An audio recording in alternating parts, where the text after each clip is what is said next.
Giêsu chu aping Bethlehem ma mitin in hinna anei di Christmas ni Jose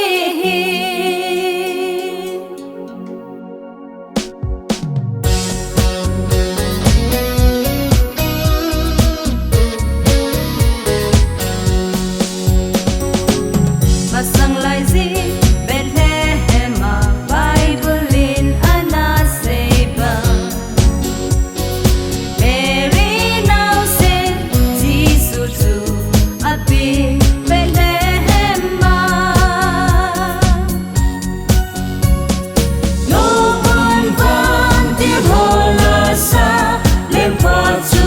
aping kai nitin in hinna Christmas because Mary now said Jesus to appear Bethlehem ma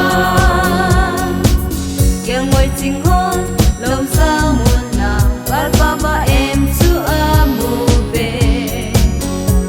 và na van tir ho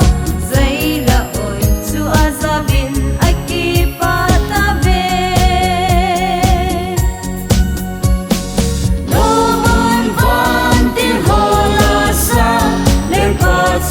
aping tai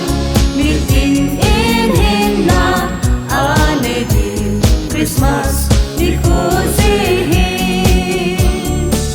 zu John chun zo se Bethlehem ma hunge mau sen tin na ding mu zo do lung leng vai zin anna hon ta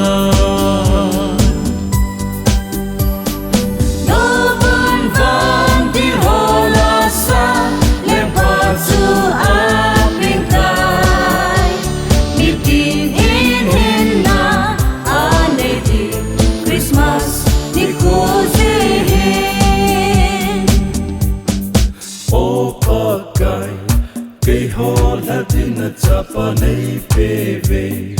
na chapa changkat se chu nei peve ton so ti na akonin nei hu to jing ta ve o pa